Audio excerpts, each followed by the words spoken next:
अस्सलामुअलैकुम 26 न्यूज के साथ मैं हूं नाइला मीर। नजर डालते हैं नेशनल बुलेटिन पर। सेनेट की 30 नशिस्तों पर इलेक्शन के लिए पोलिंग जारी है, जो शाम 4 बजे तक जारी रहेगी। जबकि खैबर पख्तूनख्वा में अपोजिशन अरकान की दरखास्त पर सेनेट इलेक्शन मुलतवी कर दिए गए। सेनेट इलेक्शन की पोलिंग के लिए कौमी असम्बली का हाल पोलिंग स्टेशन में तब्दील कर दिया गया है, जहां इलेक्शन कमीशन का अमला फराइज सर अंजाम दे रहा है। सेनेट इलेक्शन में 18 उम्मीदवार बिला मुकाबला मुंतखब हो चुके और आज 59 उम्मीदवार मद्दे मुकाबल है। सेनेट की 29 जनरल, 8 खवातीन, 9 टेक्नोक्रेट या उलमा और 2 गैर मुस्लिम की नशिस्तों पर इंतखाब होगा। विफाकी दारुल हुकूमत की 1 जनरल, 1 टेक्नोक्रेट नशिस्त पर, पंजाब की 2 खवातीन, 2 टेक्नोक्रेट या उलमा, 1 गैर मुस्लिम नशिस्त पर इंतखाब होगा। इसी तरह सिंध की 7 जनरल, 2 खवातीन, 2 टेक्नोक्रेट या उलमा, 1 गैर मुस्लिम नशिस्त पर इंतखाब होगा। पंजाब की 7 जनरल नशिस्तों पर, जबकि बलोचिस्तान की तमाम 7 जनरल नशिस्तों, 2 खवातीन और 2 टेक्नोक्रेट या उलमा की नशिस्तों पर उम्मीदवार बिला मुकाबला कामयाब हो चुके हैं।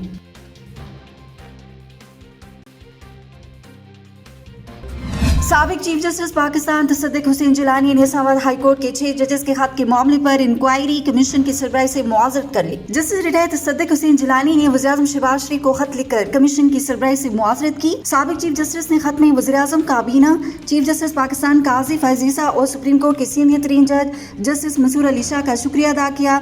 जस्टिस रिटायर्ड तसद्दुक जिलानी ने कहा कि उन्हें कमीशन के टर्म्स ऑफ रेफरेंस TOR पर तहफ़्फ़ुज़ात थे। जजेस ने अपने खत में सुप्रीम जुडिशल काउंसिल को मुखातिब किया था। इस वजह से उनके ख्याल में कमीशन इस हवाले से इंक्वायरी का मुनासिब फोरम नहीं है। उन्होंने ये भी कहा कि खत में जो इल्जामात लगाए गए हैं उनका टर्म्स ऑफ रेफरेंस में जिक्र ही नहीं है। ये खत पैरामीटर 209 के दायरा कार में आता ही नहीं। ख्याल रहे कि वफाकी काबीना ने 2 रोज कब जस्टिस रिटायर्ड तसद्दुक हुसैन जिलानी को इस्लामाबाद हाई कोर्ट के जजेस के खत के मामले पर इंक्वायरी कमीशन का सरबराह मुकर्रर करने की मंजूरी दी थी।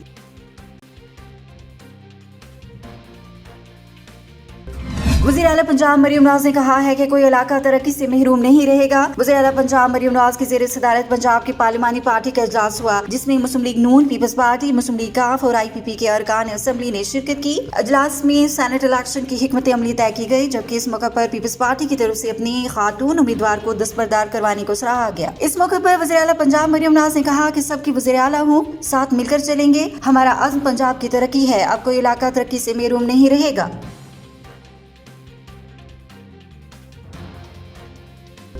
वज़ीर-ए-आज़म मोहम्मद शहबाज शरीफ ने मुल्क में काम करने वाले चीनी बाशिंदों के हर मुमकिन तहफ़्फ़ुज़ को यकीनी बनाने के अज़्म का अदा करते हुए कहा कि चीनी दोस्त पाकिस्तान की तरक्की और खुशहाली के लिए अहम किरदार अदा कर रहे हैं। उनकी सलामती हमारी सलामती है, हम उनकी फॉल प्रूफ सिक्योरिटी यकीनी बनाएंगे। इन हालात के सहारे उन्होंने पीर को बशाम वाक़या के तनाज़ुर में दासू हाइड्रो पावर प्रोजेक्ट पर काम करने वाले चीनी इंजीनियर्स और माहिरीन से ताज़ियत और इज़हार यकजहती के लिए दौरे दासू के मौके पर तकरीब से खिताब करते हुए किया। इस मौके पर बशाम वाक़या में दहशतगर्दी का निशाना बनने वाले चीनी इंजीनियर्स की याद में 30 सेकंड की खामोशी अख्तियार की गई। वज़ीर-ए-आज़म ने इस मौके पर चीनी इंजीनियरों से मुलाकात भी की। तकरीब से खिताब करते हुए वज़ीर-ए-आज़म मोहम्मद शहबाज शरीफ ने कहा कि चीनी बहन और भाइयों के साथ इज़हार यकजहती के लिए दासू का दौरा किया है। 26 मार्च को बशाम में पेश आने वाले अफसोसनाक वाक़या पर चीनी इंजीनियर्स और वर्कर्स से इज़हार यकजहती करते हैं, जबकि 5 चीनी इंजीनियर्स और 1 पाकिस्तानी जाँ बाग हुए। वज़ीर-ए-आज़म ने कहा कि बशाम वाक़या दहशतगर्दों का बुज़दिलाना फैल था, जिसका मकसद पाकिस्तान और चीन की गैर मामूली दोस्ती को मुतासिर करना था। ये फैल पाकिस्तान के दुश्मनों का है। हमारे दुश्मन दोनों मुल्कों के दरमियान रोज बरोज मुस्तहकम और वसी होती दोस्ती को मुतासिर करने के लिए कोई भी मौका हाथ से जाने नहीं देते, ताकि चीन और पाकिस्तान जैसे आयरन ब्रदर्स की दोस्ती में रखना डाला जा सके।